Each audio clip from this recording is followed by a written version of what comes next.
வணக்கம் நேயர்களே, விவாத நேரம் நிகழ்ச்சிக்கு உங்களை அன்புடன் வரவேற்கிறோம். இன்று நாம் விவாதிக்கக்கூடிய தலைப்பானது அரசின் திட்டங்களுக்கு கருணாநிதி பெயரை வைக்க எதிர்ப்பு. எடப்பாடி பழனிசாமிக்கு முதலமைச்சர் ஸ்டாலின் கண்டனம். எது மக்கள் நல திட்டங்கள் இல்லை என முதல்வர் கேள்வி. ஆணவமாக பேசினால் தோல்வி தொடரும் என எச்சரிக்கை என்ற தலைப்பில் தான் நாம் இன்று விவாதிக்க இருக்கிறோம். அதாவது எடப்பாடி பழனிசாமி அவர்கள் ஒரு குற்றச்சாட்டை முன்வைத்தார். அதாவது ஸ்டாலின் அவர்கள் கொண்டு வரக்கூடிய மக்கள் நல திட்டங்கள், கலைஞர் அவர்களின் பெயரில் கொண்டு வரக்கூடிய மக்கள் நல திட்டங்கள் உண்மையிலேயே மக்களுக்கு நலன் பயக்கக்கூடியவை இல்லை என்று அவர் கூறியிருந்தார்.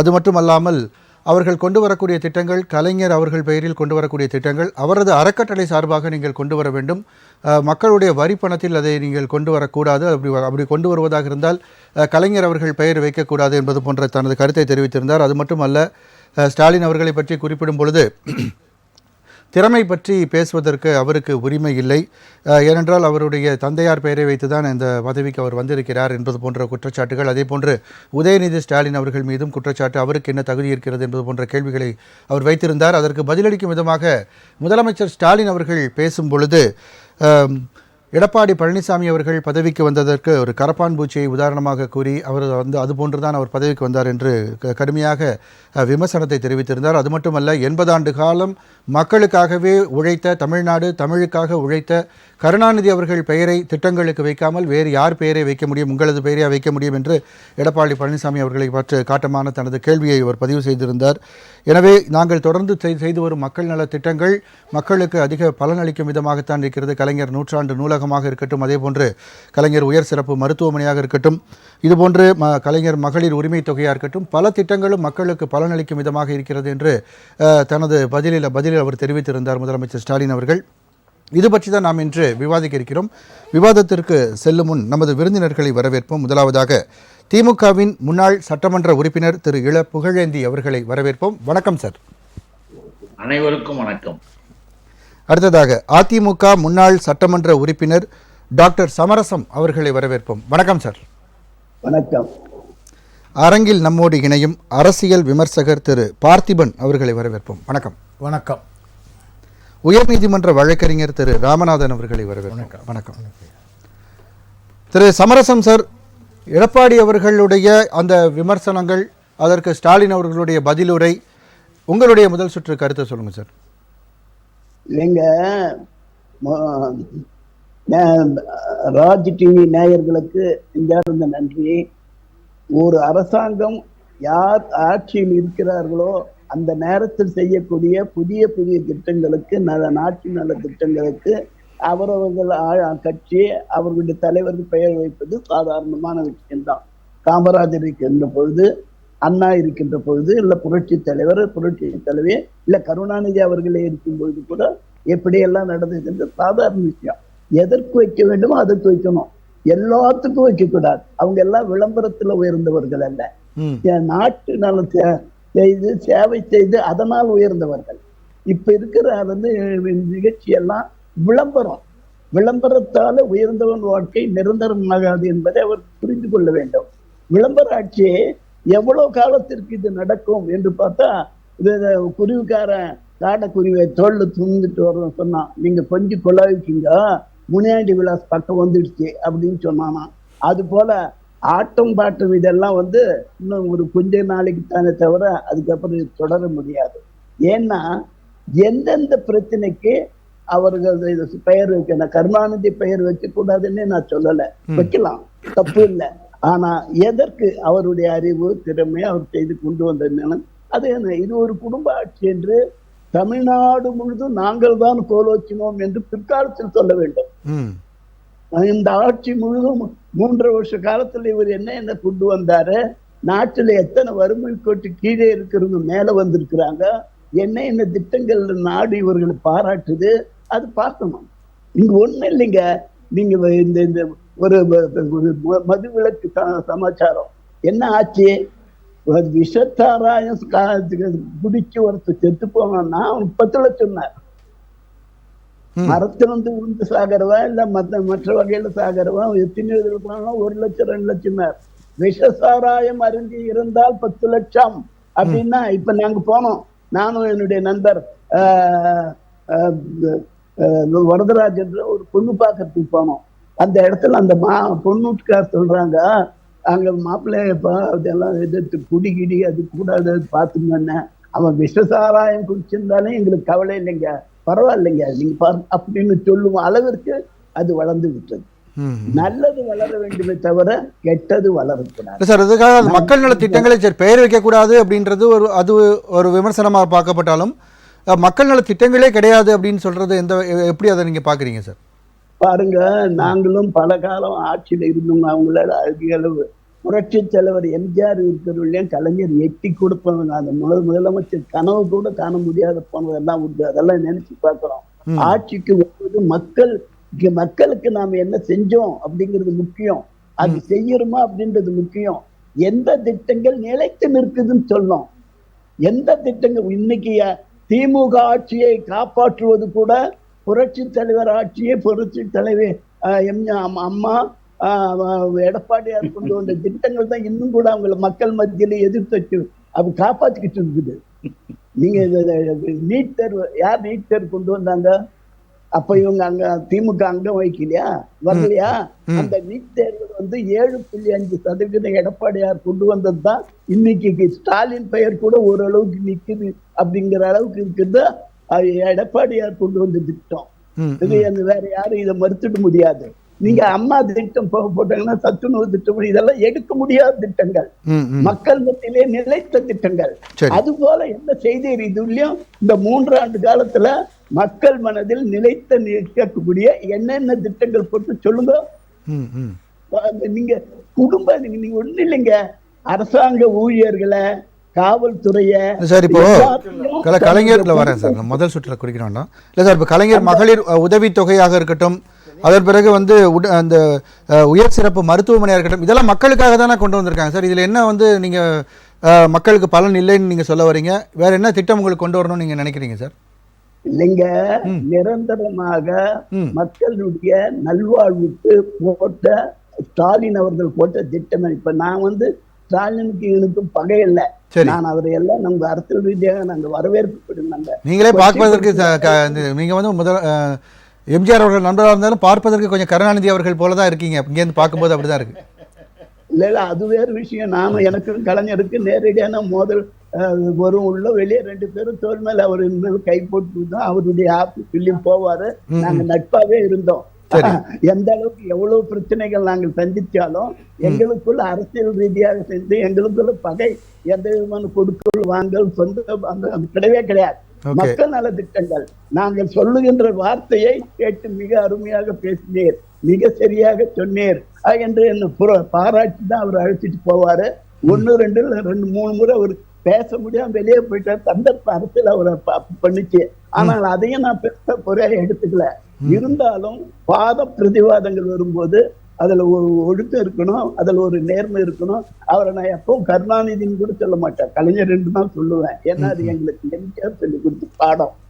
ஆகவே அந்த அடிப்படையில் கலைஞர் என்றால் எம்ஜிஆர் வரவேற்பார், கருணாநிதினு சொன்னா வெளியேற்றிடுவார். கலைஞர் என்று சொன்னா அம்மா வெளியேற்றிடுவார், கருணாநிதினு தான் சொல்லுவோம். அப்படி அவங்களுக்குள்ள இருந்த விஷயம். ஆனா தொண்டர்களாகி நாங்கள் திமுகவையும் நாங்கள் அதில் இருந்து அங்கம் வகிச்சவங்க. திமுக பிறக்கும் போது இருந்து திகாவில இருந்து மெம்பர், வயசு 88. ஆகையினால திமுக அண்ணா திமுக அனைத்து இதெல்லாம் பார்த்தவங்க. அதனால் ஒரு பண்பாடு இருக்க வேண்டும், ஒரு உழைப்பு இருக்க வேண்டும், மக்களுக்கு சேவை செய்ய வேண்டும். நாம் எந்த அளவிற்கு நம்மை பக்குவப்படுத்திக் கொண்டோம் அரசியல் என்று பார்க்க வேண்டும். சரி சார், தொடர்ந்து பேசலாம். சமரசம். குடும்பத்தார ஆட்சியில் இருக்க வேண்டும். தன் குடும்பத்தின் வரவு செலவு கணக்கு என்னன்னு பார்த்தா எல்லா சட்டவிரோத செயல்களும் செஞ்சு அதுல பங்கு வாங்கக்கூடிய ஒரு குடும்பமாக அது போன காரணத்தினால் இலங்கையிலே சரி சார் நம்ம அடுத்த சுற்றுல விரிவா பேசலாம். சமரசம் சார். புகழேந்தி சார், உங்களுடைய முதல் சுற்று கருத்து சொல்லுங்க சார். எடப்பாடி அவர்களுடைய விமர்சனம் குறித்து, ஸ்டாலின் அவர்கள் பதில் குறித்தும். அனைவருக்கும் வணக்கம்.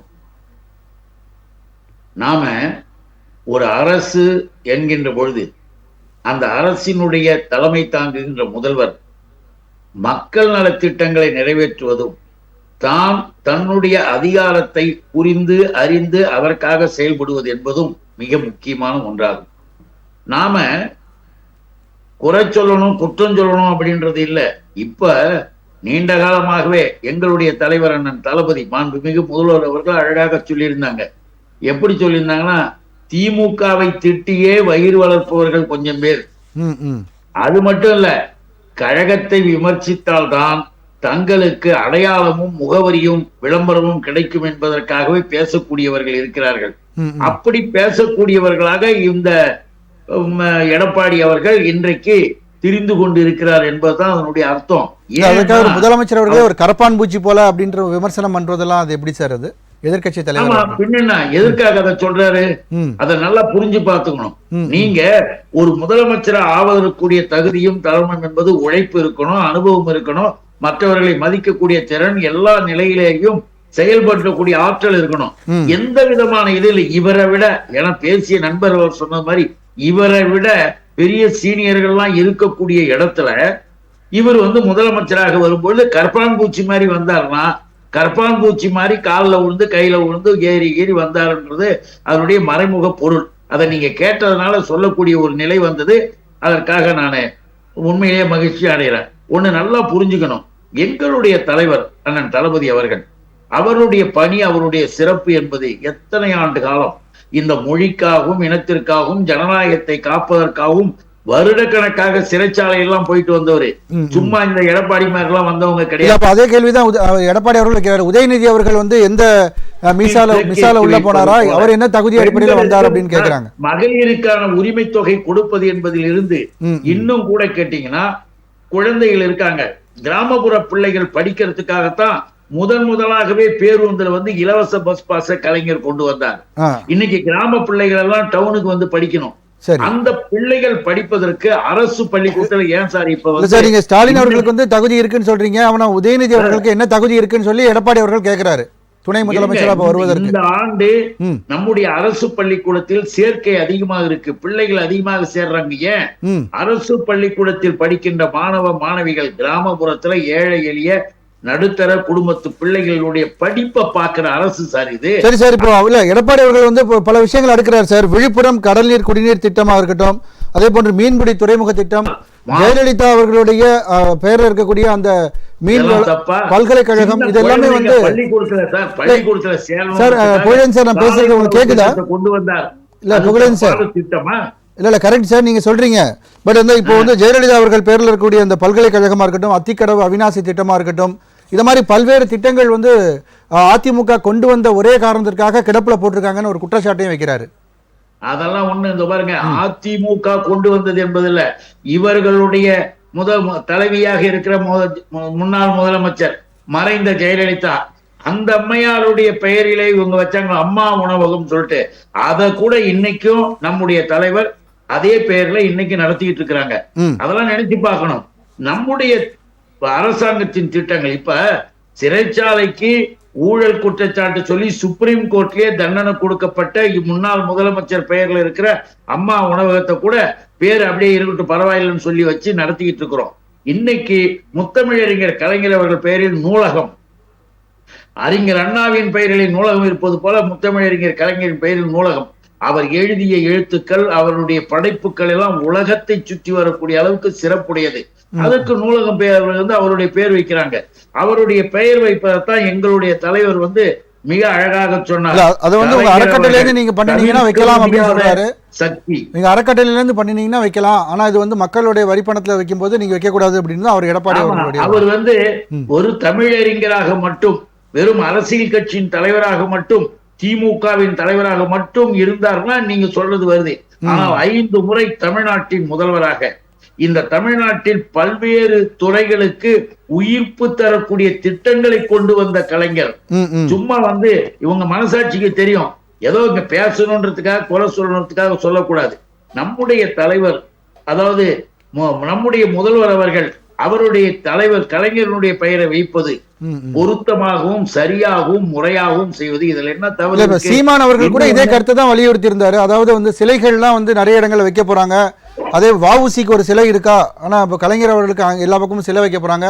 ஒரு கட்டத்துல சற்றேறக்குறைய அவருடைய பேச்சு இந்த சிலைகள்லாம் உடைக்கப்படும் நாங்கள் ஆட்சிக்கு வந்தால் அப்படின்றது போன்ற ஒரு கருத்தை அவர் தெரிவிச்சிருந்தார் சீமான் அவர்கள். அதாவது ம் சீமான் விளம்பரத்துக்கு அலையக்கூடிய ஒரு வெறித்தனமான ஒரு நபர். அவருடைய பேச்செல்லாம் பேச வேண்டிய அவசியமே இல்லை. ம் சீமானை யாருமே கேட்டுக்கவும் மாட்டாங்க, எதையும் ஏத்துக்கவும் மாட்டாங்க. சும்மா ஒரு சினிமாவில ஓரத்துல வந்துட்டு போற மாதிரி. அவரு தினசரி திமுகவை திட்டினால் தினசரி பணம். பாரதிய ஜனதாவின் எடுபிடியாக இருக்கிற சீமானை நாம பார்க்க வேண்டிய அவசியமே இல்லை. சரி ஏன்னா சார் வாய்க்கு வர தலைவர்களை பற்றி எல்லாம் இழிவாக பேசக்கூடிய அந்த நபருடைய பெயரை சொல்ல கூட நமக்கு அசிங்கமா இருக்கு. ஏன்னு கேட்டீங்கன்னா எல்லாவற்றையும் தனக்கு தெரிஞ்ச மாதிரி. இப்ப இவரையே எடுத்துங்க, எடப்பாடிய. கம்பராமாயணத்தை எழுதியவர் யாருன்னு கேட்டா சேக்கிழாருன்னு சொன்னவர் தான் எடப்பாடி. ம் இவங்கெல்லாம் இவங்களுடைய தமிழறிவும் இவங்களுடைய பெரிய பெரிய செயல்பாடுகளையும் பார்த்தீங்கன்னா சரி நம்முடைய முதலமைச்சர் எங்களுடைய தலைவர் அவர்கள் ம் சட்டப்பேரவை உறுப்பினராகி, மேயராகி, துணை முதலமைச்சராகி, உள்ளாட்சித்துறை அமைச்சராக, துணை முதலமைச்சராகி, முதல்வரானவர். சரி. படிப்படியாக உயர்ந்து மக்களுக்கான நலத்திட்டங்களை இன்னைக்கு செய்துகிட்டு இருக்கிறார். ஓகே சார் ஓகே சார் மகளிர் கிராமப்புறத்தில் இருக்கிற பெண்கள் கூட நகரத்திற்கு வந்துவிட்டு செல்வதற்கு, அவர்களுடைய வியாபாரங்கள் மற்றவைகளை கவனிப்பதற்கு ஓகே சார் நம்ம அடுத்த சுற்றுல பேசலாம் புகழேந்தி சார். அதெல்லாம் போய் தப்புன்னு சொல்றீங்களா? சரி. அப்ப மகளிர் இன்னைக்கு இந்தியா முழுவதும் கனடா நாட்டிலேயே நம்ம முதலமைச்சரை பாராட்டி இன்னைக்கு கனடா நாட்டிலேயே காலை உணவு திட்டத்தை அங்க அறிவிக்கணும்ன்றாங்க. சரி ரைட் ஓகே இன்னைக்கு இந்தியாவில் பல மாநிலங்களில் நம்முடைய முதல்வரின் திட்டங்கள் ஓகே பின்பற்றப்படுவதற்கான புகழேந்தி சார் நம்ம பேசலாம் அடுத்த சுற்றுல என்ன விரிவா பேசலாம் சார். திரு ராமநாதன் சார் வாய்ப்புகள் அறிக்கை கொடுக்கும்போது ஓகே ஓகே புகழேந்தி சார் அடுத்த சுற்றுல நம்ம பேசுவோம் சார். அடுத்த சுற்றுல பேசுவோம். ஓகே ஓகே நாடே பாராட்டுது, சரி, உலகமே அவரை வாழ்த்துது. ரைட் சார் ரைட் சார் உண்மையிலேயே மக்களுக்கு நன்மை. அதை திரு சமரசம் சார் குறுக்கிட ஒரு முடியுங்க சொல்லுங்க சார். ஒரே ஒரு நிமிஷம் புகழேந்தி சார் அமைதியா இருங்க சார். வச்சுக்க வேணாம். சமரசம் சார் குறுக்கிட ஒரு முடியுங்க சுருக்கமா சொல்லுங்க. நீங்க நம்ம புகழேந்தியை மிக நல்ல மனிதர், எனக்கு நல்ல தெரியும். சரி ரொம்ப ஒழுக்க, அந்த கட்சியில இருக்கிற ஒரு ஒழுக்கமானவர். சரி அவரையே கேக்குறேன், ம் ஹிலாரி கிளின்டன் யாரு, எந்த ஆட்சியிலிருந்து, அமெரிக்காவில இருந்து இங்க வந்தவர், யார ஆலோசனை கேட்டு உங்க திட்டங்களை கொடுங்க, எங்க நாட்டில் நிறைவேற்றணும்னு சொன்னது இல்லையா? சரி ரைட் புரியுது சார். புரியுது. அடுத்த சுற்றுல கேள்வி வைக்கலாம். பல இடங்கள்ல சுத்தி பார்த்தேன், நானும் அமெரிக்கா எல்லாம் போயிட்டு வந்துவேன். சரி சார் சரி சார் தொடர்ந்து பேசலாம் சமரசம் சார். திரு ராமநாதன் சார் சிலை வைப்பது என்பது, எல்லாவற்றிற்கும் சிலை வைப்பது என்பது சரியானது அல்ல. சரி சரி சார் சரி சார் நாங்க ஏன் சிலையை வைக்க கூடாதுன்னு சொல்லல. சமரசம் சார் நம்ம அடுத்த சுற்றுல பேசணும். 2 விருந்தினர்கிட்ட முதல் சுற்று கருத்து வாங்க வேண்டியிருக்கு. ஒரு நிமிஷம். எங்க கட்சியின் சார்பாக ஒவ்வொரு மாவட்டத்திலும் எங்கள் திராவிட முன்னேற்ற கழகத்தின் சார்பாக எங்கள் தலைவருக்கு சிலை வைக்கிறோம். சரி தமிழ்நாட்டிற்காக தன்னுடைய வாழ்வையே முழுவதும் அர்ப்பணித்த ஒரு மகத்தான தலைவருக்கு எங்களுடைய இயக்கத்தின் சார்பாக. சரி சார் புரிஞ்சுக்க முடியுது. கண்டிப்பா நம்ம அடுத்த சுற்றுல விரிவா பேசுவோம். திரு ராமநாதன் சார் உங்களுடைய முதல் சுற்று வர சமரசம் சார். வர சார். திராவிட முன்னேற்ற கழகத்தை பொறுத்த அளவுல அவங்களை யாரெல்லாம் விமர்சனம் செய்கின்றார்களோ, யாரெல்லாம் திமுகவை எதிர்க்கின்றார்களோ அவர்களை எல்லாம் பாரதிய ஜனதா கட்சியினுடைய எடுபடி அப்படின்னு சொல்றார் அண்ணன். மரியாதைக்குரிய முன்னாள் சட்டமன்ற உறுப்பினர் புகழேந்தி அவர்கள் நாளைக்கு திருமாவளவன் அவர்களையும் முத்தரசன் அவர்களையும் இந்த மாதிரி எடுபடின்னு சொல்ல வேண்டியிருக்கும். அவர்களும் கூட திராவிட முன்னேற்ற கழக கூட்டணியிலிருந்து விலகுவாங்க, அந்த மாதிரி சொல்ல வேண்டியிருக்கும். அதனால கனடா நாட்டிலே அவருடைய திட்டங்கள் எல்லாம் பாராட்டுறாங்க. இருக்கட்டும் கனடாவில் பார்ப்போம். இது இந்த மாதிரி தான் பெரியாருக்கு யுனெஸ்கோவில் விருது கொடுத்தாங்க அப்படின்னு சொன்னாங்க. குடமுருட்டி குண்டு வெடிச்ச கதையெல்லாம் இருக்கு. அதனால அண்டார்டிகாவில் கேட்டாங்க, ஐரோப்பாவில் கேட்டாங்க அப்படின்னு சொன்ன மாதிரி இந்த மாதிரியெல்லாம் திராவிட முன்னேற்ற கழகத்திற்கு இந்த மாதிரி குண்டு வெடிப்பதெல்லாம் புதிதானது அல்ல.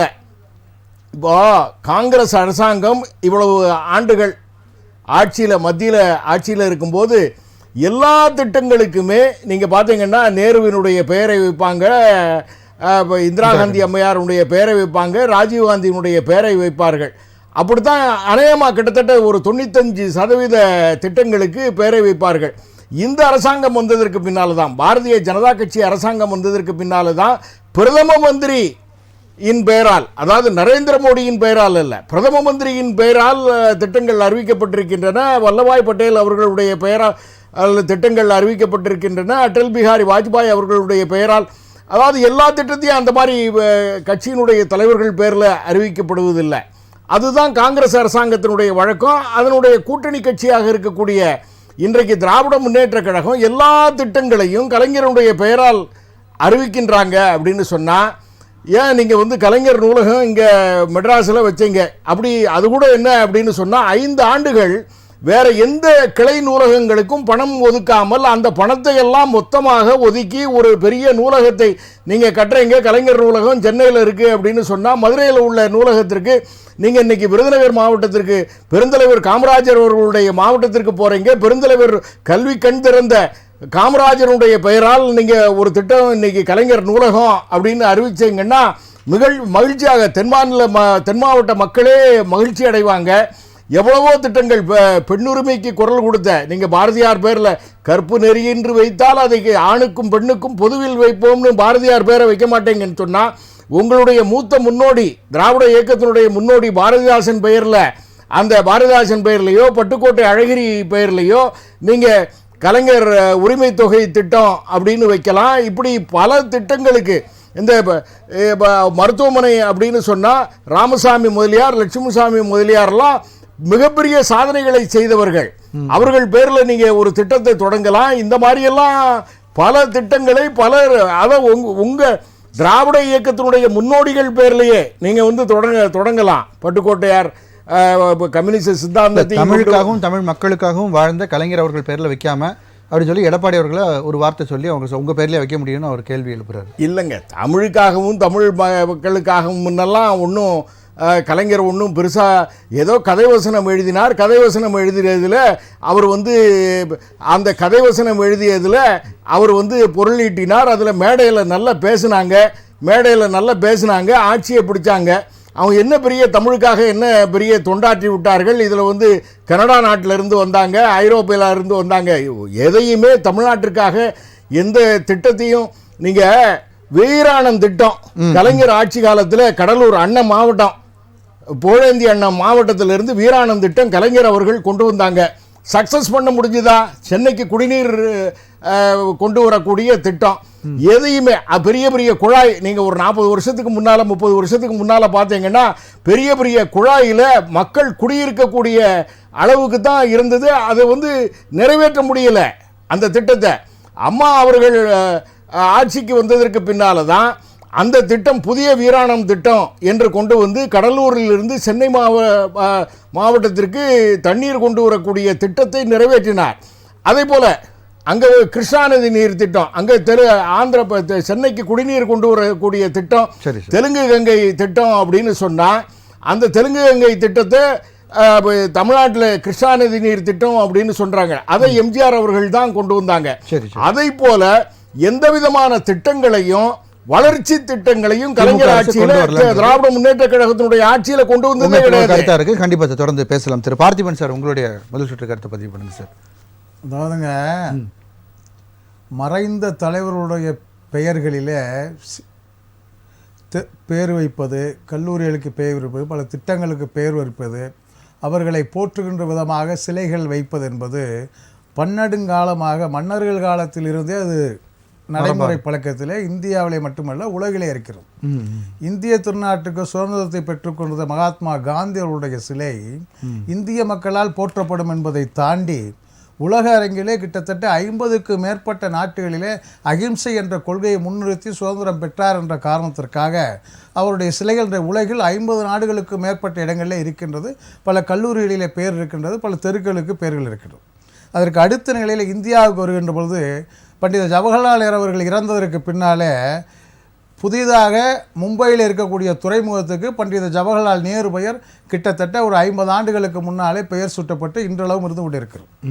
அதுபோன்று தமிழுக்காக, தமிழ் மொழிக்காக, தமிழ் பண்பாடு, நாகரிகம், கலாச்சாரம் இப்படி ஒட்டுமொத்த வகையிலே பார்க்கின்ற போது தமிழ்நாட்டு நலன் மட்டுமல்ல சமூக நீதியை இந்தியா முழுவதும் கொண்டு செல்லக்கூடிய அளவிற்கு இருக்கக்கூடிய ஒரு மகத்தான தலைவராகத்தான் கலைஞர் அவர்களை பார்க்க முடிகிறது. அந்த அடிப்படையிலே அவருடைய 100ஆண்டு விழா வருகின்ற பொழுது அவருடைய பெயருக்கும் புகழுக்கும் தமிழ் மொழிக்கும் எதிர்கால சந்ததியினர் அறிந்து கொள்ளும் விதமாக பல்வேறுபட்ட இடங்களிலே பெயர் வைக்கப்படுவது என்பது பாராட்டக்கூடிய விஷயம். அதில் எந்த விதமான தவறுகளும் கிடையாது. சரி, கலைஞர் 100ஆண்டு என்ற பெயரிலே மதுரையில் இருக்கிறதுன்னு சொன்னால் கலைஞர் எழுதிய புத்தகங்களோ திராவிட இயக்க சிந்தனையாளர்கள் எழுதிய புத்தகங்கள் மட்டுமல்ல, பல லட்சக்கணக்கான புத்தகங்களே அங்கே இருக்குது. அந்த பகுதியிலே தென் மாவட்டத்தை சேர்ந்தவர்கள் மாணவ மாணவியர் படிப்பதற்காக பல லட்சக்கணக்கான புத்தகங்கள் இருக்கின்றது. முத்தமிழ் கலைஞர் அவர்கள் அண்ணா நூலகத்தை உருவாக்கி சென்னையிலே பல லட்சம் புத்தகங்களை பார்வையிடக்கூடிய அளவுக்கு வைத்து டிஜிட்டல் முறையெல்லாம் கொண்டு வந்தார். ராமநாதன் அவர்கள் என்ன கேள்வி வைக்கிறாங்கன்னா, எவ்வளவு தலைவர்கள் இதற்கு முன்னாடி வந்து தமிழுக்காக போராடியவர்கள், மருத்துவத்துறையில் சிறந்து விளங்கினவர்கள், துறை சார்ந்த பெரியவர்கள் பெயரை அதில் வைக்கலாமே அப்படின்றது அவர். அதாவதுங்க, அந்த தலைவர்கள் எல்லாம் புகழ் சேர்க்கின்ற விதமாக அவர்கள் வாழ்ந்த உதாரணமாக பட்டுக்கோட்டை கல்யாண சுந்தரம் அவர்கள் சொன்னார்கள். அவர் வாழ்ந்த பகுதியிலே அவருக்கு அந்த நினைவுலம் அமைத்திருக்கிறார்கள். பட்டுக்கோட்டை கல்யாண சுந்தருக்கு சிலை அமைக்கப்பட்டு இருக்கிறது. வ.உ.சி. சிதம்பரம் பிள்ளை ஐயா அவர்களுக்கு சிலை அமைக்கப்பட்டு இருக்கிறது. சீமான் சென்னையில் ஒரு சிலையாவது இருக்கான்னு அவருடைய கேள்வியா இருக்கு. யாரு? சீமான் அவர்கள் கேள்வி, சென்னையில் வ.உ.சிக்கு ஒரு சிலையாவது இருக்கா அப்படின்ற. சென்னையிலே இருக்கிறது. சென்னை துறைமுகத்தின் வாசலிலே மரியாதைக்குரிய சுதந்திர போராட்ட வீரர் வ.உ. சிதம்பரம் அவர் சிலை இருக்கிறது. அந்த சிலையிலே தான் ஒவ்வொரு ஆண்டுகளும் தமிழ்நாடு அரசு சார்பாக மாலை மரியாதைகள் அவருடைய நினைவு நாளிலும் பிறந்த நாளிலும் செலுத்தப்பட்டு வருகிறது. ஆகவே அதாவதுங்க, எடப்பாடி ஐயா அவர்கள் ஒரு தமிழ்நாட்டினுடைய முதலமைச்சராக இருந்தவர். இன்றைக்கு எதிர்க்கட்சி தலைவராக இருக்கிறார். பொறுப்புள்ள ஒரு அரசியல் கட்சி அண்ணா திராவிட முன்னேற்ற கழகத்தின் பொதுச் செயலாளர். அவருடைய தலைமையாக இருக்கக்கூடிய மரியாதைக்குரிய ஜெயலலிதா அம்மா அவருடைய காலத்தில் 14-20 திட்டங்கள் அவருடைய ஆட்சி காலத்திலே, அவர் உயிரோடு இருக்க காலத்தில் உருவாக்கப்பட்டது. அம்மா உணவகம் என்று உருவாக்கப்பட்டது, அம்மா சிமெண்ட் என்று உருவாக்கப்பட்டது, அம்மா உப்பு என்று உருவாக்கப்பட்டது, அம்மா மினரல் வாட்டர் என்று உருவாக்கப்பட்டது, அம்மா விதை, அதாவது விதைகள் விவசாயிகள் கொடுக்குற விதைகளுக்கு அம்மா விதை என்று உருவாக்கப்பட்டது. பல்வேறுபட்ட விஷயங்கள் அவருடைய ஆட்சி காலத்திலே இருந்திருக்கிறது. இதை தாண்டி மரியாதைக்குரிய முரசொலி மாறன் அவர்கள் மத்திய அமைச்சராக இருந்த பொழுது சென்னை 2 விமான நிலையங்களுக்கு பேரறிஞர் அண்ணாவின் பெயரையும் பெருந்தலைவர் காமராஜர் பெயரையும் சூட்டியிருக்கிறார். இதே போன்று ஒரு 30 ஆண்டுகளுக்கு முன்னாலே துவக்கப்பட்ட சென்னை கோயம்பேடு மார்க்கெட்டிலே காய்கனி மலருக்கென்று 3 அங்காடிகள், 3 அங்காடிகளிலே பெருந்தலைவர் காமராஜர் பெயர், பேரறிஞர் அண்ணா பெயர், தந்தை பெரியார் பெயர் இருக்கிறது. ஆகவே பெயர் என்பது எந்த ஆட்சியிலேயும் இந்த நாட்டுக்காக, நாட்டு மக்களுக்காக, தமிழுக்காக, தமிழ் மொழிக்காக பாடுபட்டவர்களை அடையாளப்படுத்துகின்ற ஒரு முகம்தான் பெயரே தவிர அவர்களுக்கு பெருமை சேர்க்கின்ற விதம் என்பது விளம்பரம் என்றெல்லாம். பெருமை சேர்க்கிற விதம்னா இப்போ சார் அதான் மறுபடியும் அதான் குறிப்பிட விரும்புகிறேன். இப்போ பெண்கள் விடுதலைக்காக போரிட்டவர்கள் அல்லது அது சம்பந்தமாக பாட்டு எழுதியவர்கள் இவங்களாம் பாரதியார், அதாவது சொல்லப்போனால் அவங்க சொன்ன மாதிரி பாரதிதாசனாருக்கு பெயர் கூட சில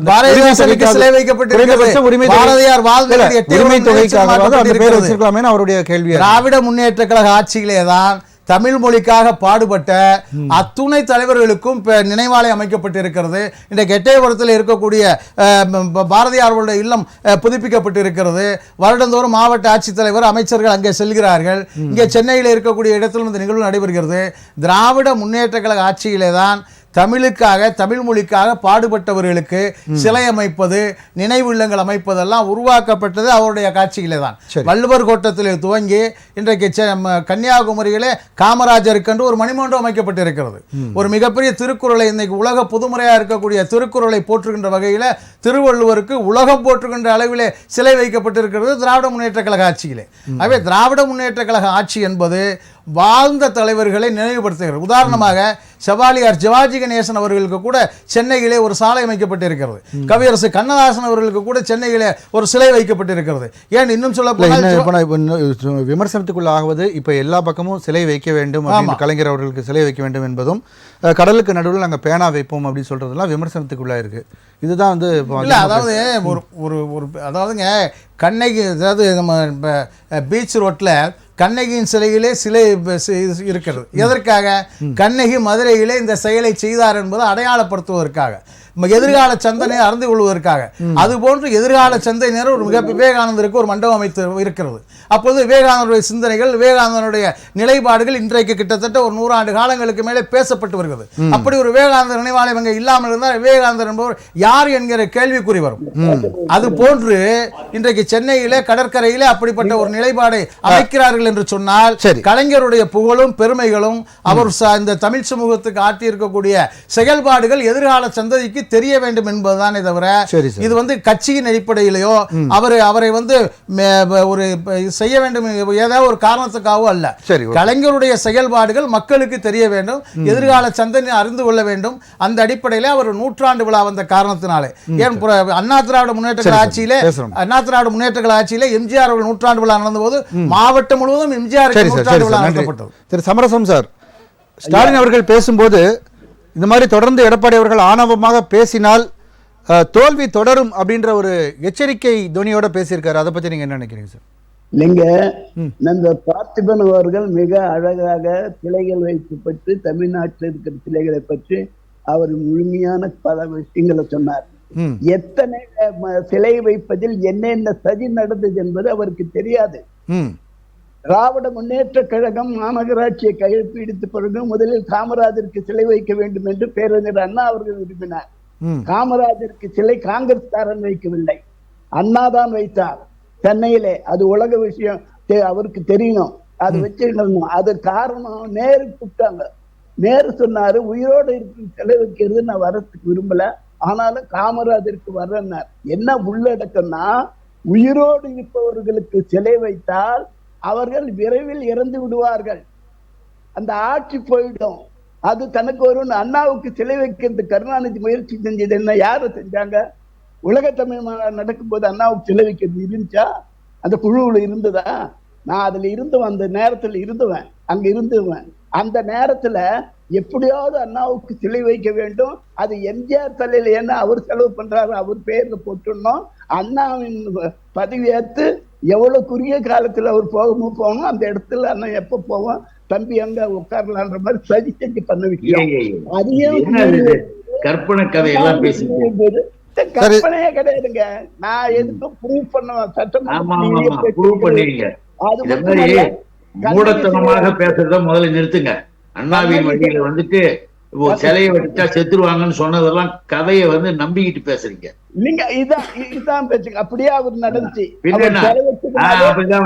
சிலை வச்சா உடனே செத்துருவாங்கன்னு யாரும் சொல்றாங்கன்னா அதை போய் நம்பிக்கிட்டு அதுக்கு ஒரு பிளான் பண்ணுவாங்கன்றீங்க. எவ்வளவு தப்பு! உங்களுக்கே மனசாட்சி இல்ல, உங்களுக்கே அசிங்கமா இல்ல.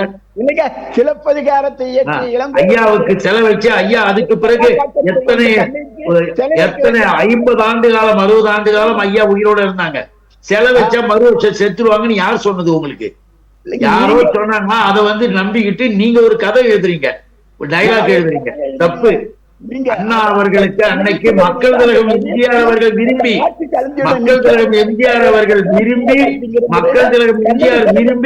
எங்க தலைவர் கலைஞர்கிட்ட கேட்டார். சார் கொஞ்சம் அமைதியா இருங்க சார், அவர் சமரசம் சார் பேசட்டும். நான் வைக்கிறேன் சார், புகழேந்தி சார் கொஞ்சம் மறுத்துறாதீங்க, ஒரேடியா மறுத்து. புகழேந்தி சார் கொஞ்சம் அமைதியா இருங்க, அவர் சார் பேசட்டும், சமரசம் சார் கொஞ்சம் பேசட்டும். அர்த்தமே இல்லாம பேசுவதை நான் எதிர்க்கிறேன். சரி சார், சரி சார், உங்க சுற்று வரும்போது நீங்க பதில சொல்லுங்க. ஏதாவது கருத்து சொல்லுங்க. சரி சரி சரி சரி, ஓகே சார், அவரை பேச அலோவ் பண்ணுங்க. ரைட், பேசுங்க சமரசம். தயவு செய்து நீங்க பேசுறத நான் அனுமதிச்சு கேட்டு இருந்தோம். இப்ப பார்த்திபன் அவர் சொல்லும்போது பல விஷயத்தை சொன்னார், அது எல்லாமே மறுக்கக்கூடியதுன்னு அல்ல, அது ஏத்துக்கிறோம். அது இந்த வகையில் இது செஞ்சாருன்றத வைத்தறிச்சல் பொறாமைக்காக யாரோ பாராட்ட வேண்டும் என்பதற்காக பேசக்கூடியதல்ல. எது நீங்க கண்ணகி சிலைக்கு வைக்கிறது உலக தமிழ் மாநாட்டில் இருந்துச்சா? எப்படி வச்சாங்க? கண்ணகிக்கு சிலை வைக்க கூடாதுன்னு ஏதாவது இருந்ததா சார்? கண்ணகிக்கு சிலை வைக்க கூடாது, கண்ணகி சிலையை கற்புக்கரசி கண்ணகி சிலை இருக்கக்கூடாதுன்னு எடுத்தது யாரு? இப்ப வைக்கப்பட்டதை எடுத்தது யாரு? நீங்க. அதை மறுபடியும் நாங்க வச்சிருக்கோம். தமிழர்களுக்கு ஒரு பெருமையினுடைய சின்னமாக வச்சா அதை போய் எடுத்துட்டு இதுல ஒத்துக்காத விஷயம். நீங்க நாட்டு நடந்த விஷயத்தை பேசுங்க. நீங்க ஏதோ கண்ணகி சிலையா இருக்கட்டும், சிவாஜி கணேசன் அவர்களுடைய சிலையா இருக்கட்டும், அதை எடுத்தது அதிமுக அரசு தானே. எதனால நாங்க கவர்மெண்ட் சொல்லிச்சு, நீதிமன்றம் சொல்லி எடுத்துச்சா? நீதிமன்றத்துக்கு போனது யாரு? அதுக்கு சொன்னது யாரு? அதுக்கு பாதுகாப்பான இடத்துல நீதிமன்றத்துல கண்ணகி சிலையை எடுக்கணும்னு எந்த நீதிமன்றத்துல சொன்னா? எந்த நீதிமன்றத்துல உத்தரவு போட்டாங்க? நாங்களும் அங்கதான் இருந்தோம். எந்த கோர்ட் கண்ணகி சிலையை எடுக்க சொல்லி உத்தரவு போட்டாங்க? உத்தரவு போடல. உங்க தலைவிதான், உங்க தலைவி முதலமைச்சர் தான் கண்ணகி இருக்கக்கூடாதுன்னு சொன்னது. கண்ணகி இருக்கும் வரை அந்த ஆட்சி சிவாஜி கணேசன் அவர்கள் சிலையை வச்சுக்கிட்டு கதை எழுதாதீங்க சொன்னது. அவர் கண்ணகி சிலை கொண்டு போறார். ஆகவே சிலை விஷயத்தில் சிலை வைக்கிறது தப்புன்னு யாரும் சொல்லல.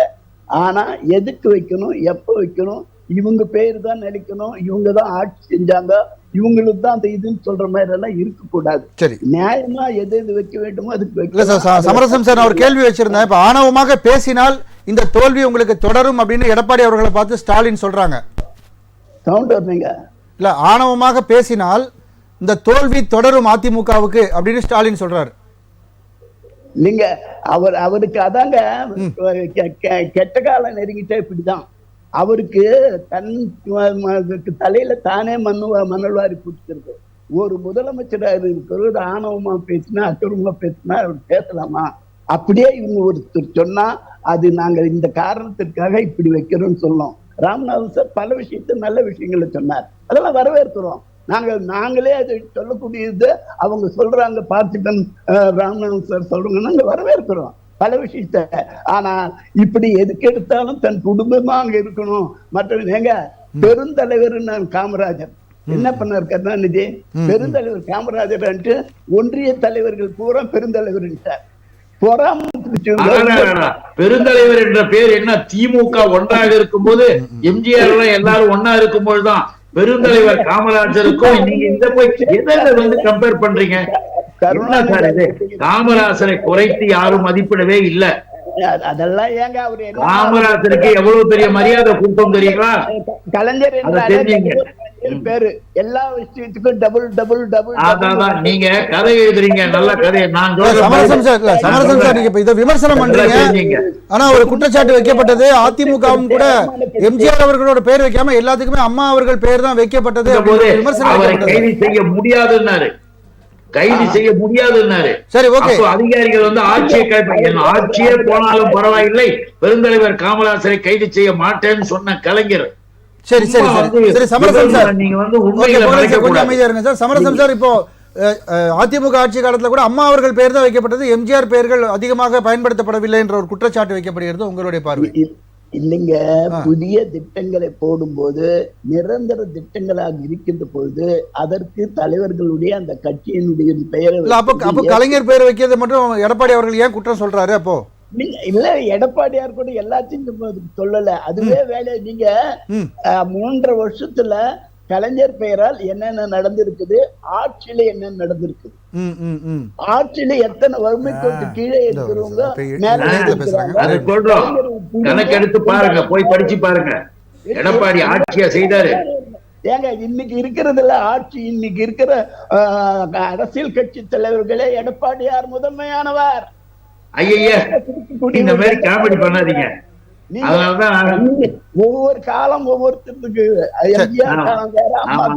ஓகே சமரசம் சார், நம்ம பேசலாம். திரு புகழேந்தி சார், அதாவது பேசலாம் சார். இன்னைக்கு இருக்கிறதுல எடப்பாடியாரை விட சமரசம் சார் கொஞ்சம் இருங்க, அமைதியா இருங்க, பேசலாம். புகழேந்தி சார், ஆக்சுவலா இல்ல இப்போ வந்து இல்ல இப்போ நீங்களும் வந்து இப்போ ஆணவமா பேசுவதால தொடர்ந்து ஒரு எடப்பாடி அவர்கள் மேல மிகப்பெரிய ஒரு குற்றச்சாட்டுகளை வந்து வைக்கிறது, இதை நீங்க எப்படி பாக்குறீங்க சார்? ஆணவமா பேசுறதுனால நீங்க எதுவுமே ஆட்சிக்கு தோல்வி தான் தழுவீங்க, இந்த கரப்பான் பூச்சி போன்ற வார்த்தைகள் பயன்படுத்துறது, அதை நீங்க எப்படி பாக்குறீங்க புகழேந்தி சார்? இப்ப இல்ல நான் ஒண்ணு சொல்றேன், மிஸ்டர் எடப்பாடி அவர்களை நாம வந்து எல்லாரையும் தான் கேட்கிறோம். நான் கதை எழுதுறதுக்காக வரல, வசனம் எழுதுறதுக்கு வரல. இப்ப நான் சொல்றதை கேளுங்க. ஸ்டெர்லைட் ஆலையில துப்பாக்கி சூடு நடந்தது, 13 பேர் செத்து போறாங்க.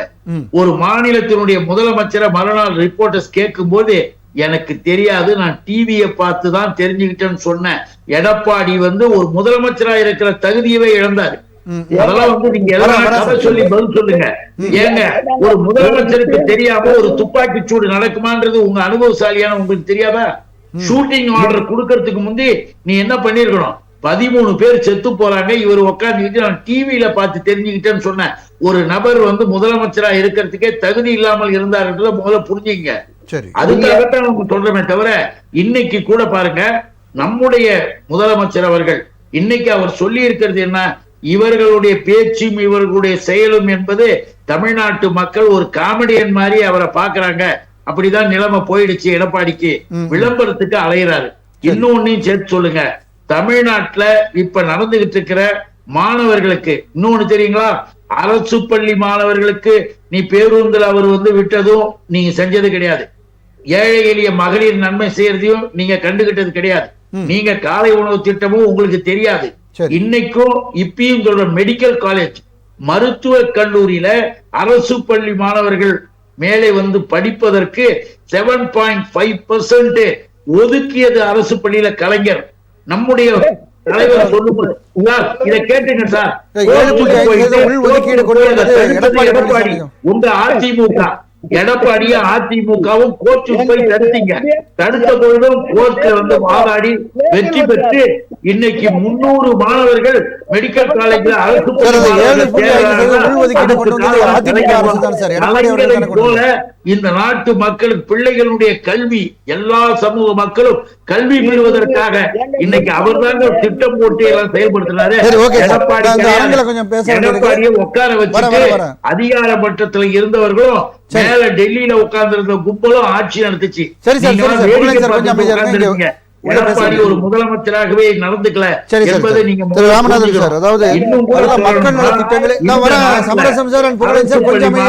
செய்வது போல மகளிருக்கு செய்த உதவியை போல எந்த விதியும் செய்யல. அப்பா பேர்ல நீங்க ஆரம்பிச்சதெல்லாம் 1000 இருக்கட்டும். இந்த மண்ணில் மிக தெளிவாக சரியான முறையில இன்னைக்கு எங்க தலைவர் தனித்திறன் தெரியுமா? கேள்விப்பட்டிருக்கீங்களா? நம்முடைய மாணவ மாணவர்கள் 620 பேர் பிரான்சுக்கு போயிட்டு ஆசிரியர்களோடு ஏன் தெரியுமா? அறிவியல்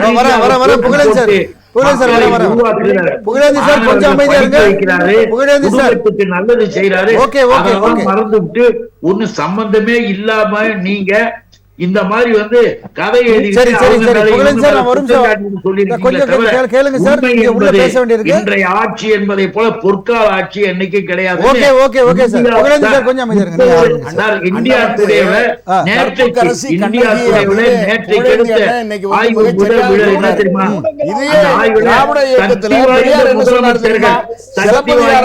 தலைவர்கள் பிடுங்கி எரிந்து மதுரையை எரித்தாள் அப்படின்னு சொல்லும் போது கண்ணகியினுடைய மார்பு என்ன பாஸ்பரஸா முட்டா பொம்பளை அப்படின்னு திட்டினவர் தான் பெரியார் கண்ணகிய. அது ஒரு பக்கம் இருக்கட்டும், அது சிலையெல்லாம் வச்சிருக்காங்க, இன்னைக்கு மரியாதைப்படுத்துறாங்க அப்படின்னு சொன்னா அதுதான் அது பெரியாருக்கு உண்டானது. அண்ணா என்ன செய்தார், கலைஞர் என்ன செய்தார் அப்படின்னு சொன்னா முட்டா பொம்பளை அப்படிங்கிற வசவு தான் திராவிட இயக்கத்திலிருந்து கண்ணகிக்கு கிடைத்தது. பொதுவாக என்ன சொல்கிறோம்னா, திராவிட முன்னேற்ற கழகத்தை பொறுத்தளவில் எல்லா திட்டங்களுக்கும் நீங்கள் கலைஞர் பேரை வச்சிடாதீங்க. இன்னைக்கு 10 நாளைக்கு முன்னால் கலசப்பாக்கம் சட்டமன்ற உறுப்பினர் ஒரு அங்கன்வாடியை திறந்து வைக்கிறார். அது இன்னைக்கு மேற்கூரை இடிந்து விழுந்துருது. நீங்க இந்த மாதிரி எல்லாம் இடிந்து விழக்கூடிய கட்டடங்களுக்கும் இடிந்து விழக்கூடிய பள்ளிக்கூடங்களுக்கும் நீங்க உங்க கலைஞர் பெயரையோ அல்லது உதயநிதி ஸ்டாலின் பெயரையோ வச்சீங்கன்னா நாளைக்கு பேர் கெட்டு போயிடும். வட மாநிலங்கள்ல நமக்கு தெரியும் எத்தனையோ பிரிட்ஜஸ் எல்லாம் இடிஞ்சு விழுறதை நம்ம பாக்குறோம். அதுதாங்க அந்த மாதிரி இப்ப யார் பேரையும் வைக்கலையா, யார் பேரையும் வைக்கலையா, நீங்க பேர் வைக்கலையா, அது பேரு அந்த மாதிரி இடிந்து விழுந்தா அதுக்கு நடவடிக்கை எடுக்கட்டும். நான் அந்த மாதிரி சொல்லல. இந்த மாதிரி அது பிரிட்ஜஸ் இடிந்து விழுறதுக்கு காரணம் அது பெரிய புயலும், அதாவது அந்த இறுகுவதற்குள்ளேயே அந்த வெள்ளம் வந்து விடுவதால் அதில் இடிந்து விழலாம். அதில் ஒன்றும் அது ஆராய வேண்டும், அதற்கு குழு அமைக்க வேண்டும். இந்த மாதிரி இழிந்து விடக்கூடிய ஹவுசிங் போர்டு கட்டடத்திற்கும் குடிசைப்பகுதி மாற்று கட்டடங்களுக்கும் இன்னைக்கு அங்கன்வாடி கட்டடம் இன்னைக்கு மேற்கூரை இடிந்து விழுந்திருக்கிறது. அந்த மாதிரி பூச்சி சரியில்லாமல் இன்னைக்கு இடிந்து விழுகிறது அப்படின்னு சொன்னா இதுக்கெல்லாம் கலைஞர் பேரை வச்சு கலைஞர் பேரை கெடுத்துறாதீங்க,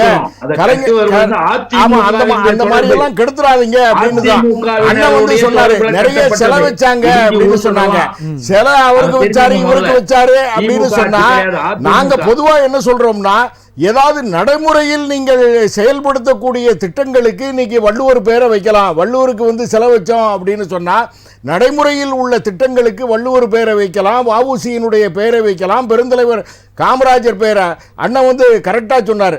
ஒன்றிய தலைவர்களை எல்லாம் இனிமேல் ஒன்றிய பெருந்தலைவர்கள் என்று அழைக்கப்பட வேண்டும் அப்படின்னு ஜீவோ போட்டதே கலைஞர் தான். அந்த மாதிரி பெருந்தலைவரும் ஒண்ணுதான், ஒன்றிய பெருந்தலைவரும் ஒண்ணுதான் அப்படின்னு ஆக்குனதெல்லாம் கலைஞர் தான். அந்த மாதிரி எல்லாம் ஆக்குனதெல்லாம் ஊராட்சி மன்ற தலைவர் இல்ல, அது பிரசிடென்ட். அந்த மாதிரி ஒருத்தர் சேர்மன் சொல்லுவாங்க, அந்த யூனியன் சேர்மனுக்கு பெருந்தலைவர். அந்த ஊராட்சி பெரிய தலைவருக்கு பெருந்தலைவர்ங்கிற தமிழ்வார்த்தை வந்துச்சே தவிர காமராஜருடைய புகழுக்கு பெருமைக்கு இழுக்கு ஏற்படுத்துங்கிறதுக்காக பெருந்தலைவர்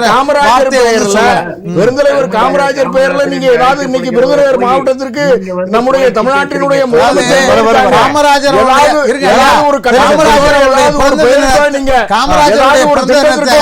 காமராஜர் பேர் நிறைவு கருத்து அந்த அந்த ஏன் உங்க நினைவு கருத்தை சேர்த்தே பதிவு ஆமா, பண்ணுங்க. ஏன்னா பெருந்தலைவர் காமராஜர் பெயரையோ திராவிட இயக்கத்தினுடைய மூத்த தலைவர்களாக இருக்கக்கூடிய யாருடைய பெயரையும் இந்த திராவிட முன்னேற்ற கழகத்துடைய ஆட்சியில வைக்க மாட்டாங்க. ஏன் புரட்சி தலைவர் எம்ஜிஆர் திராவிட முன்னேற்ற கழகத்துல தானே இருந்தார், கடைசி வரையும் கலைஞருடைய நண்பராகத்தான் இருந்தார். அவருடைய பெயரை எம்ஜிஆர் பெயர்ல நீங்க அம்மா பெயர்ல வைக்க வேண்டாம், ஜெயலலிதா அம்மையார் பேர்ல நீங்க வைக்க வேண்டாம், எம்ஜிஆர் பேர்லயாவது வைக்கலாம், எதையுமே வைக்க மாட்டாங்க நீங்க. அந்த மாதிரி அவர் கலைஞர் பேரு அல்லது மு.க. ஸ்டாலின் அவர்களுடைய பெயர் முதலமைச்சருடைய பெயரைத்தான் வைப்பார்கள். அது தவறான நீங்க வந்து முதலமைச்சர் பொதுவாக முதலமைச்சர் அப்படிங்கிற பெயர்ல வைக்கணும் அப்படிங்கறது நம்மளுடைய கருத்து. மத்தியில பிரதமர் வைக்கிற மாதிரி இங்க வைக்கணும். ஆமா, பிரதமர் தலைவர்களுடைய பெயர்களை தான் அங்கங்க வைப்பாங்க. ஆனா திராவிட முன்னேற்ற கழகத்தினுடைய தலைவர் கலைஞர் என்ன பண்ணாங்க தெரியுமா? இந்தி மொழி எதிர்ப்பு போராட்டத்தில் உயிர் நீத்த தாளமுத்து நடராஜனுக்கு சென்னை மாநகரத்தில் இருக்கக்கூடிய சிஎம்டி அலுவலகம், சென்னை பெருநகர் வளர்ச்சி கழகம் இன்னைக்கு சென்னை இயங்கிக்கிட்டு இருக்குன்னா அவ்வளவுக்கு ஆதாரமாக இருக்கக்கூடிய அந்த அலுவலகத்துக்கு தாளமுத்து நடராஜன் மாளிகை என்று பேர் வச்சாரு. தாளமுத்து நடராஜன்னா யார்? இப்ப ஒரு அண்ணாதுரை பேரறிஞர் அண்ணா அவர்கள் பேரை வச்சா தெரியும், ராஜீவ்காந்தி அவருடைய பேரை வச்சா தெரியும். தாளமுத்து நடராஜன் அப்படிங்கிற பேர் வரையில தமிழ்நாட்டில் இருக்கக்கூடியவர்கள், இந்தியாவில் இருக்கக்கூடியவர்கள் யாரு? தாளமுத்து நடராஜன் யாருங்க? தமிழுக்காக, தமிழ் மொழிக்காக, இந்தி மொழி போராட்டத்திற்காக உயிர் நீத்த தியாகிங்கிற பேர் வர்றதுக்காக தலைவர் கலைஞர் அவர்கள் அந்த பேர் வச்சாரு. ராஜீவ்காந்தி அவருடைய நினைவை தாங்குகின்ற வகையில சென்னையில் இருக்கக்கூடிய மிகப்பெரிய அந்த மருத்துவமனைக்கு ராஜீவ்காந்தியுடைய பெயரை வந்து சூட்டினாரு. அதாவதுங்க தெரியல, சாதாரண தொண்டர்களை கூட அடையாளப்படுத்துகின்ற ஒரு தலைவராக தலைவர் கலைஞர் அவர்கள் இருந்தாரு. அவருடைய காலத்துல தமிழ் மொழிக்காக, தமிழுக்காக பாடுபட்டவர்கள் இருந்தாரு. காமராஜர் வந்து பிறந்த தின விழாவை கல்வி வளர்ச்சி நாளாக அறிவித்தது கலைஞர் தான். இன்னைக்கு தமிழ்நாடு முழுவதும் காமராஜருடைய பிறந்தநாள் அன்னைக்கு கிட்டத்தட்ட அனைத்து கல்வி நிலையங்கள்லையுமே ஒரு 15,000-20,000 கல்வி நிலையங்களில் வந்து காமராஜருடைய திருவுருவ படம் வச்சு காமராஜர்னா யார், காமராஜர் ஒரே நேரத்தில் 12,000 பள்ளிகளை ஒரே அரசாணையில் உருவாக்குனார். அந்த அடிப்படையில் தமிழ்நாடு முழுவதும் கல்வி வளர்ச்சி நாளாக அன்னைக்கு வந்து இது பண்ணாங்க. அதனால் இப்போ கூட சமீபத்தில் திருமலைப்பள்ளி ரோடு, சென்னை திருமலைப்பள்ளி ரோட்டில் இருக்கக்கூடிய காமராஜருடைய இல்லத்தில் கிட்டத்தட்ட ஒரு 1.5 கோடி ரூபாய் செலவுல சமீபத்தில் இப்பதான் ஒரு 1.5 மாசத்துக்கு முன்னுக்கு தான் 2 மாதம் ரோடுல டெண்டர் முடிவு செய்யப்பட்டு காமராஜருடைய வீட்டை தமிழ்நாடு பொதுப்பணித்துறை 1.5 கோடி ரூபாய் ஒதுக்கீடு செய்து அதற்கான பணிகள் காமராஜர் முதலமைச்சர் அவர்கள் பேசிய பொழுது காமராஜருடைய பல்வேறுபட்ட நிகழ்வுகளை எல்லாம் எடுத்து சொல்லி என்னால் வாழ்க்கையில மறக்க முடியாது, என்னுடைய திருமணத்துக்கு தலைமை தாங்க வேண்டும் என்று என்னுடைய தந்தையார் அழைத்தவர் வந்தார். அப்போது உடல்நலம் சரியில்லாக இருந்தார். அவருடைய வாகனம் ஏறுவதற்காக என்னுடைய தந்தையார் திருமண பந்தலிலே அதற்கென்று தனியாக ஒரு ரேம்ப் ஒன்று அமைத்தார். இப்படியெல்லாம் சொல்லி ஒரு பெருந்தன்மையா இருக்கு. இன்னொரு விஷயத்தை நீங்க பதிவு பண்ண விரும்புறேன். மரியாதைக்குரிய எடப்பாடியார் அவர்கள் வந்து இந்த விஷயத்தை வந்து சொல்லியிருக்காங்க. ஆனா நேற்று ஒரு பெருந்தன்மையோட மாண்புமிகு தமிழ்நாடு முதலமைச்சர் விருதுநகர் சென்ற பொழுது ஒரு காப்பகத்துக்கு செல்றாரு. அங்கே இருக்கக்கூடிய பிள்ளைகள் எல்லாம் திடீர்னு ஒரு பேக்கரியில் நிப்பாட்டுறாரு, பழக்கடையில் நிப்பாட்டுறாரு. என்னன்னு மற்ற மாவட்ட செயலாளர் அமைச்சர்களுக்கு தெரியல. ஒரு காப்பகத்துக்கு போய் அங்கே உள்ளவங்களுக்கெல்லாம் கொடுக்குறாரு. அந்த காப்பகத்துடைய பேர் என்ன தெரியுமா? மரியாதைக்குரிய மாண்புமிகு தமிழ்நாடு முதலமைச்சராக இருந்த புரட்சித் தலைவர் எம்ஜிஆர் அவருடைய தாய் அன்னை சத்யா காப்பகம். ஆகவே அந்த நிலையிலே கூட எம்ஜிஆருடைய தாயுடைய பெயர் இருக்கிறது என்பதற்காக அவர் செல்லாமல் இல்லை. ஆகவே பேரறிஞர் அண்ணா அரசியல் நாகரிகத்தோடு செயல்பட, அதாவது ஒரு விஷயம் இந்த இயக்கம் வந்து பேரறிஞர் அண்ணா அவருடைய தலைமையிலே இயங்குகிறது. அண்ணா அவர்களை குடியாத்தத்திலே மகாத்மா காந்தி அவர்கள் சிலையை துவப்பதற்காக அந்த நகர்மன்ற தலைவர் காங்கிரஸ் கட்சியை சார்ந்தவர். அவர் அழைத்த பொழுது உள்ளூர்ல இருக்கக்கூடிய திராவிட முன்னேற்ற கழகத்தவர்கள் நீங்கள் வரக்கூடாது என்று சொன்னார். அப்போது அந்த விழா மேடையில் அண்ணா பேசினார். என்னை வர வேண்டாம் என்று சொன்னார்கள். ஆனால் மாற்றாந்தோட்டத்து மல்லிகைக்கும் மனம் உண்டு என்று குடியாத்தத்திலே காந்தி சிலையை திறந்துவது பேரறிஞர் அண்ணா அவர்கள் பேசினார். அதுபோன்று நேற்று தமிழ்நாட்டின் முதலமைச்சர் அவர்கள் மாற்றாந்தோட்டத்து மல்லிகைக்கும் மனம் உண்டு என்ற அடிப்படையில் அன்னை சத்யா அவர்களுடைய பெயரில் இருக்கக்கூடிய காப்பகத்துக்கு சென்று மாணவர்கள் பார்த்தார் என்பது வரலாற்று செய்தி. நன்றி. சமரசம் சார், உங்களுடைய நிறைவு கருத்து. இங்க இந்த சிலை வைப்பது எதுக்கும் ஒரு வரைமுறை இருக்கணும். ம். ஒரு ஆட்சி என்று வந்தால் மக்களுக்கு என்ன செய்தோன்றது முதல் இருக்கணும். ம். அதை விட்டுட்டு சிலை வச்சுக்கிட்டு தன்னுடைய குடும்ப பெருமையை பேசிக்கிட்டு எப்பவும் இந்த நாட்டு நாங்க தான் ஆண்டோம்னு எதிர்காலத்துல அந்த குடும்பத்தை பத்தி பேசணும்னு சொல்வதற்காக திட்டமிட்டு இது போன்ற சிலை வைப்பது தவறு, குற்றம். இது எதிர்காலத்துல இதுவெல்லாம் 2026 எதிரொலிக்கும். அது மட்டுமல்ல, இந்த ஆட்சி இப்படி இருந்தாலும் தன்னுடைய குடும்பத்தை நீங்க என்னன்னா செஞ்சீங்களோ, கஞ்சா வைக்கிறியா வித்துக்கோ, பார்ட்டின்னு கொடு, கள்ள நோட்டு அடிச்சுக்கிறியா அடிச்சுக்கோ, கள்ள ஆட்சி விற்கிறியா வித்துக்கோ, இங்க வேற ஏதாவது மது சாராயம் சாங்கனமா என்னமா நிறைவு செய்யுங்க வேகமா. அதுல ஒரு பார்ட்னர் என்ற முறையில எங்க குடும்பத்துக்கு பணம் சார், நீங்க ஆதாரம் இல்லாத குற்றச்சாட்டுகள் எல்லாம் வைக்க கூடாது சார், இது தவறான விஷயம். நிறைவு செய்யக்கூடிய நேரத்துல நீங்க என்பது எச்சரிக்கிறேன். சரி, நான் சரிதான். இருந்தாலும் வந்து ஆதாரம் இல்லாத குற்றச்சாட்டுகளை நீங்க நிறைவு செய்யும் போது வைக்க கூடாது. புகழேன் சார், உங்களுடைய நிறைவு கருத்து.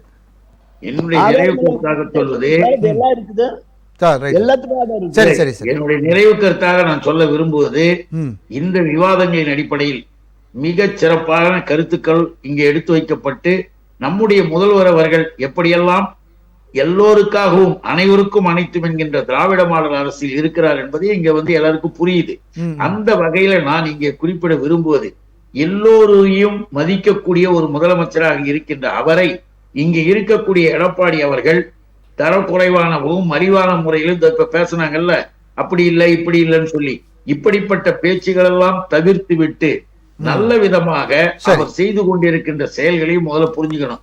ஒன்னே ஒண்ணு நம்ம வந்து கேட்கணும்னா, அவருடைய ஆட்சி காலத்தில், எங்களுடைய தலைவரின் ஆட்சி காலத்தில் செய்ததுல இப்ப வேளாண்மை துறைன்னு தனியாக ஒரு துறை வைத்து அதற்கு தனி மசோதாவை நிறைவு செய்யுங்க, கொஞ்சம் சீக்கிரமா நேரம் கம்மியா இவர் பேச்சை முடிக்கும் போது எப்படி எங்க கலைஞர் தலைவர் மேலேயும் எங்க தளபதி மேலேயும் ஊழல் தலைவியே தொண்டனாக இருக்கிறவர். சரி சார், சரி சார், மறுபடியும் நீங்க ஒரு விவாதத்தை ஆரம்பிக்காதீங்க சார். நன்றி. இந்தியாவின் சுப்ரீம் கோர்ட்டே ஊழல் சரி சரி சரி சரி சரி சார், மறுபடியும் இப்ப தலைப்பு தொடர்பா உங்க நிறைவு கருத்தை மட்டும் ஒரு வரியில சொல்லி நிறைவு. திராவிட முன்னேற்ற சரி சார், ஓகே சார், நன்றி. நம்ம இன்னொரு சந்தர்ப்பத்தில் விரிவா விவாதிக்கலாம், நேரம் இல்ல. பொற்கால ஆட்சி என்று மீண்டும் உங்களுக்கு நான் இங்க எடுத்து நன்றி நன்றி நன்றி நன்றி. இன்று நம்முடன் விவாதத்தில் பங்கு பெற்ற விருந்தினர்கள் அனைவருக்கும் நன்றி. மீண்டும் ஒரு விவாத நேரம் நிகழ்ச்சியில் சந்திப்போம் நேயர்களே. நன்றி, வணக்கம்.